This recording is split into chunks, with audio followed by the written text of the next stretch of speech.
Hola amigos y amigas, ¿cómo están? Hoy les vengo a explicar un tema que es álgido y es el tema de la obligación de alimentos que se tienen y la cuota de alimentos que se debe pagar a hijos, bueno, a todos los titulares de alimentos que son padres, hijos, cónyuge, etcétera. Importante primero aclarar, y lo pongo acá, es que no feminismo, no machismo. Esto no tiene que ver nada, ni ser machista lo que voy a explicar, ni ser feminista. Hay que hablar bajo justicia y eso es lo que voy a tratar de hacer, explicar lo que dice la norma, la interpretación de la ley para lo que dice. Y esto le conviene muchísimo tanto a hombres como a mujeres para que tengamos claro qué es lo que se va a pedir o qué es lo que se va a dar. Voy a explicar un tema harto un poco para nosotros, que es el tema de los artículos. Aquí son varios, pero voy a tratar de ser rápido de todas maneras. Cualquiera de ustedes que quiera leerlos, pues ahí se los dejo. Entonces cada uno los puede buscar y leer a fondo e interpretar también como sea. Muchas veces de estos procesos ni siquiera necesitamos pagar un abogado. Yo aclaro, no soy abogado, pero leo bastante el tema, conozco bastante el tema y de hecho me he defendido en el tema de alimentos con las leyes. Entonces, primero, hay que definir cuáles son los titulares de alimentos. Lo define el artículo 411 del CCC, esto es Código Civil Colombiano, y él establece cuáles son los titulares de alimento. Ahí dice que está la cónyuge, los hijos, los padres y otros. Eh, ¿Cuál es el orden o relación de prelación de derechos de alimentos? Eh, a veces, y esto yo le hago una crítica a los jueces de familia, a las jueces, porque la mayoría son mujeres de familia, eh, porque muchas veces actúan en mi concepto desde el feminismo, pero también les entiendo porque la mayoría de padres, y desafortunadamente es así, son irresponsables económicamente con sus hijos. Esto en la mayoría se ve desde la responsabilidad con los hijos, pero no, resulta que aquí también tenemos responsabilidad hasta con primos, tíos, abuelos, etcétera, lo definen los titulares de alimentos, entonces hay que tenerlo claro. Pero la mayoría se habla de padres demandados por alimentos, muy poco se habla de madres demandadas por alimentos, pero también existen los casos. Entonces, por eso mismo es que las instituciones son tan feministas, porque desafortunadamente la mayoría de padres son irresponsables con el tema de alimentos. Pero entonces, generalmente le dicen, el juez o la juez dice, no, es que priman los derechos del menor sobre los de los adultos. Hay unas sentencias de la Corte Constitucional donde dice, donde no da la prelación a los derechos de los menores, sino que dice que son especiales eh, son poseedores de especial protección de los derechos. Entonces eso no quiere decir que unos primen más que otros. Pero igual, evidentemente, los menores tienen derecho. O sea, no puede ser que un adulto mayor, ejemplo, uno tiene su padre o su madre que es adulto mayor, no tiene ingresos que lo sustenten, pero también tiene sus hijos. Entonces debe tenerle responsabilidad tanto con los padres como con los hijos. Y los dos son iguales de importantes. Y también a los adultos mayores hay especial protección de sus derechos según la Corte Constitucional. Es para tenerlo en cuenta. Eh, ¿Qué dice el artículo 416? Que la prelación de derechos siempre y cuando existan varios títulos en el artículo 411. Entonces esto es de interpretación. ¿Qué dice el artículo 419 del Código Civil Colombiano? El 24 de la ley 1098. ¿Cuál es la ley 1098? La ley de infancia y adolescencia. Esta misma es infancia y adolescencia. Es la que uno popularmente conoce como infancia y adolescencia. Y el artículo 129 de la 1098 dice que siempre se deben tener en cuenta estos tres artículos en cada uno de sus apartes o según lo que quieran decir. Hay unos apartes donde dice siempre que hay que tener en cuenta las facultades del deudor, las condiciones, etcétera. Deudor o alimentante. El alimentante son los padres, hijos, quien tienen la obligatoriedad de brindar alimentos. Entonces, estos artículos definen que siempre hay que tener en cuenta las condiciones. Esto es para usted tener en cuenta cuando los va a solicitar o cuando se va a defender, tenga en cuenta que estos artículos dicen, oiga, le dicen al juez o a quien haga sus veces, usted debe tener en cuenta mis condiciones como alimentante o como deudor, porque a veces no las tienen, desafortunadamente es así, muchas veces se las pasan por alto y no tienen en cuenta las condiciones. Entonces, estos artículos lo tipifican Y esto es muy importante. Mire, el artículo 1098, a veces nosotros nos decimos, oiga, pero ¿qué son las cuotas de alimentos? ¿Qué es alimentos?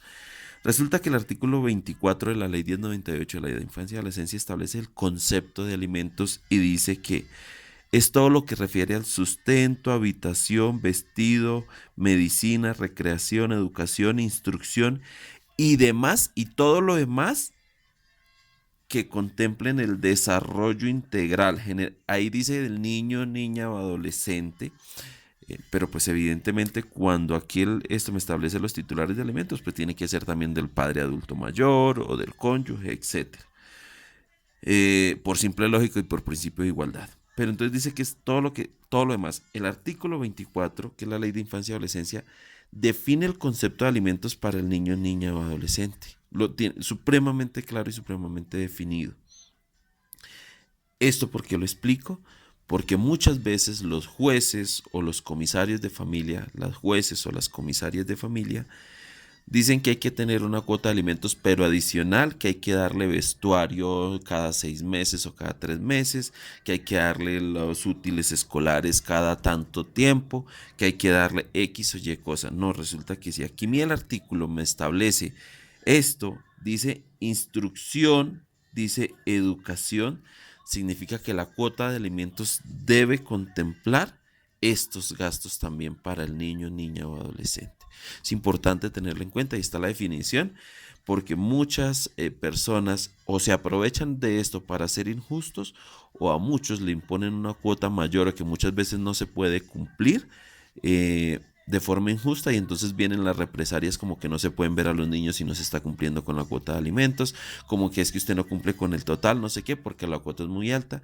Y hay que decir la verdad, la situación económica en el país y con los salarios, la mayoría de gente que se venga solamente el salario mínimo, no puede cumplir con muchas cuotas a veces que les dejan tan elevadas, ¿sí? Hablo de gente, por ejemplo, una persona que gana el salario mínimo, que son 782.000, y si la juez o el juez le dice, no, a usted le vamos a estipular el 50%, le tocaría 391.000 pesos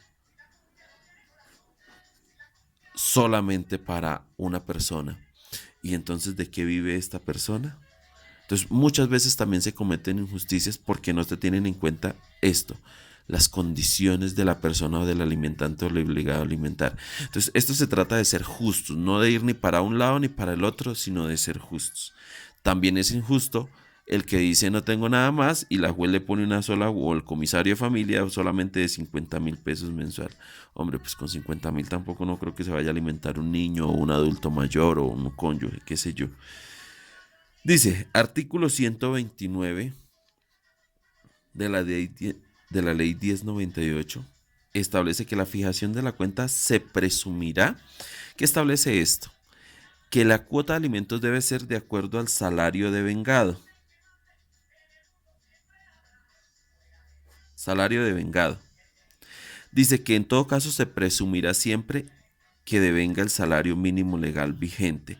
Esto tiene que ver con muchas personas que dicen, oiga, yo no trabajo, o definitivamente no tienen trabajo, por X o Y motivo, en un proceso de demanda de alimentos. Entonces, o la mujer o el hombre no trabajan y se demanda o a la mujer o al hombre. Recordemos, la mayoría siempre los demandados son los hombres. Pero no trabajan, no tienen empleo. Entonces siempre se deberá asumir como mínimo que devenga el salario mínimo legal vigente, y sobre eso le van a calcular la cuota de alimentos, siempre. Artículo 130 establece cuál es el porcentaje. Entonces dice que se puede ser hasta un 50% del salario devengado, y que también se hablan medidas cautelares para el demandado, sea hombre o sea mujer. ¿Cuáles son estas medidas cautelares? Son dos fundamentales. Uno, que es reportar en centrales de riesgo. Todo el que está demandado por alimento generalmente está reportado en centrales de riesgo. Y aquí a veces se comete una injusticia. Muchas veces se demanda sin tener deuda. Muchas veces se demanda porque se quiere establecer la cuota. Pero la juez o el juez automáticamente reportan a centrales. Esto es injusto porque no hay deuda. Bien que los demanden, lo reporten cuando hay deuda, pero si no hay deuda, ¿para qué lo reportan en centrales de riesgo? Pero pilas con eso, porque así no tenga deuda, es posible que esté reportado o reportada en centrales de riesgo. Y otra medida cautelar es salir del país. Hay una parte de la ley que dice que si se debe más de un mes de alimentos se interpondrá esta medida, pero muchas veces también los jueces la interponen con el solo hecho de dar la demanda. Esto es de interpretaciones, la ley es clara y dice que si se debe más de un mes de alimentos se interpondrá esta medida cautelar de salir del país, el reporte a centrales y el de salir del país. Entonces, ojo, porque muchos si quieren salir del país, muchos y muchas, y tienen una demanda por alimentos, es muy probable que cuando lleguen al aeropuerto, a vuelos internacionales no le dejen salir. A vuelos nacionales no hay problema, pero a vuelos internacionales es muy probable que no le dejen salir porque tiene la medida cautelar. Y aquí vienen las medidas para poder levantar esas medidas cautelares, lo dice el numeral 6 del artículo 598 del CGP, y es levantamiento de medidas cautelares. Y en esto tiene que establece que para levantar las medidas cautelares, evidentemente, si usted está paz y salvo, pues usted pasa todos los soportes de que está paz y salvo con el titular de alimentos y le deben de levantar el reporte a centrales de riesgo.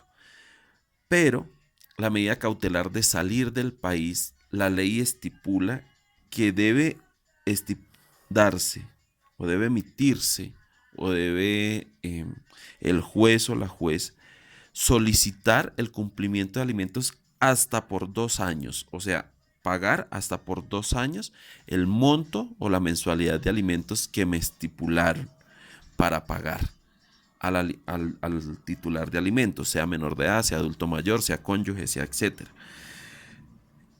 Aquí es muy importante tenerlo en cuenta porque desafortunadamente muchas personas se quieren aprovechar de esto. Para las personas que van a salir del país, las mamás se quieren aprovechar, las mujeres se quieren aprovechar de que en defensa de los derechos del menor solicitan que no, que se les garantice los derechos de los alimentos de los niños hasta que llegue a los 18 años, que es la mayoría de edad. Y resulta que a muchas personas les quitan sus sueños porque económicamente no tienen el dinero para pagar hasta, por ejemplo, el niño tiene 1 año para pagarle por adelantado hasta los 18. Y esto es de interpretaciones. El numeral 6 establece claramente y dice hasta por 2 años de alimentos para la medida cautelar. O sea que puede ser desde 1 mes hasta 2 años. Eso lo determina el juez o la juez. ¿Cuánto? No sé, eso es determinación de cada juez, pero lo máximo dice acá, hasta por 2 años, hay que tenerlo claro. Muchas veces en el feminismo, y esto suele ocurrir, le implantan la medida máxima, hasta 2 años. O muchas veces en el pensamiento feminista, la juez quiere estipular hasta los 18 años. Pero no, la ley es clara y dice que hasta por 2. Que hasta por 2. Hay que tenerlo en cuenta para todos y todas y que seamos justos. Siempre hay que justicia. Acuérdense que yo entiendo, vuelvo y digo, entiendo que la mayoría de hombres son irresponsables económicamente con los hijos, pero desafortunadamente también muchas mujeres se aprovechan del feminismo y las instituciones para hacer daño injustamente. Entonces esto es de parte y parte y no tiene que ver nada ni con machismo ni con feminismo. En justicia, la fijación de la cuota. Aquí voy a hablar 50% del salario devengado. ¿Qué pasa? Muchas veces se estipula acá que no, que el 50% del salario devengado, entonces hablamos del salario mínimo actual, entonces el 50% sería 391,000 aproximadamente. Pero adicional, por ejemplo, si es para una sola persona, le dicen que hay que dar vestuario cada 6 meses o cada 3 meses, que hay que dar cuota del colegio, que hay que dar útiles escolares. Si usted promedia, ese va a ser mayor al 50% del salario, la cuota de alimentos mensual. Entonces hay que promediar y que no se sobrepase lo que dice la ley, que es el 50%. El juez puede determinar menos, puede determinar el 25% del salario, el 30% del salario, que este es otro mito. Hay personas que dicen, no, es que la cuota de alimentos máxima es de 100,000 mensual. No, esto es mentira. La ley lo establece sobre porcentaje de salario. Entonces, el juez determina cuál es el porcentaje de salario devengado o en todo caso del salario mínimo legal vigente que le va a estipular al alimentante. ¿Listo? Para esos titulares de alimentos. Y ojo, hay que tener en cuenta entonces, se divide hasta el 50% del salario devengado dividido entre los titulares de alimentos, entre cónyuge, hijos, padres, adultos mayores sin ingreso de sustento, etcétera, todos los que tenga. Entonces, si hijos tiene 5, entonces se divide entre todo eso. Igualdad en aportes. Muchas veces creemos que la igualdad en aportes es esta. Resulta que la ley, acuérdense que habla de salario devengado. ¿Qué es la igualdad en aportes? Ejemplo, el papá gana 2 millones o la mamá gana 2 millones y el otro gana 1 millón. Entonces resulta que se considera que la igualdad de aportes es que cada uno aporte 700.000, ejemplo, porque el que gana 2 millones tiene una mayor capacidad económica que el que gana 1 millón. Entonces él demandó generalmente esto, lo que se dice, no, es que yo puedo aportar como los gastos del niño o niña o padre o madre o abuelo, etcétera, son tanto, entonces yo aporto 700, entonces esta persona debe aportar, generalmente se considera que esto es igualdad de aportes, cada uno aportar lo mismo. Resulta que no. Acuérdense que estos artículos dicen, primero que se deben tener en cuenta las facultades del deudor y segundo que acá dice que se debe establecer por porcentaje. Entonces la igualdad de aportes no debería ser esta. La igualdad en los aportes debería ser esta. Que si el señor gana 2 millones y no le quiere pasar a la señora, porque la señora gana 1 millón, que le estipulen el 40%, por ejemplo, para el señor, lo mismo debe asumir la señora en porcentaje de su salario para los alimentos. O viceversa, si la señora gana 2 millones y el señor gana apenas 1 millón, pues si al señor que es el demandado y gana poquito le establecieron el 40 o el 50% de su salario, se supone que a quien demanda, por principio de igualdad, le debe corresponder el mismo porcentaje de salario que le establecieron a este. Esto es igualdad. Esto es tener en cuenta las condiciones del alimentante. Y hay que tenerlo en cuenta. En ese sentido, yo siempre hablo sobre la cuota máxima porque muchos jueces establecen esto, la cuota máxima de alimentos, así sea para un solo hijo. Pero si usted tiene responsabilidades, significa que si a usted le establecieron el 50% de su salario devengado, esto sería el salario devengado, si le establecieron el 50%, por principio de igualdad, ese 50% debe corresponder en partes iguales para cada persona a cargo. Si usted tiene 4 hijos, pues en partes iguales para 4 hijos, pero si tiene una cónyuge, 2 hijos, un padre adulto mayor, a todos por partes iguales. Esto, en resumidas cuentas, es un poco la parte de alimentos que les quería explicar. Esto es para tener en cuenta y claro para todos, ocurre mucho en el país, es bastante frecuente este aspecto y espero haberles colaborado a todos y todas. En este aspecto no hay ni feminismo ni machismo, no quiero nada decir, hay que hablar con respecto a lo que dice la norma, lo que dice la ley, y esto es lo que les he tratado de explicar. El que quiera aportar con ideas, el que tenga dudas y necesite, de pronto yo le pueda colaborar, con mucho gusto. Recuerde que somos con lápiz y papel, compártalo si le interesa, compártalo si está de acuerdo, si considera que otros pueden aprender, y todas las inquietudes, sugerencias, aspectos por mejorar, bienvenidos. Chao.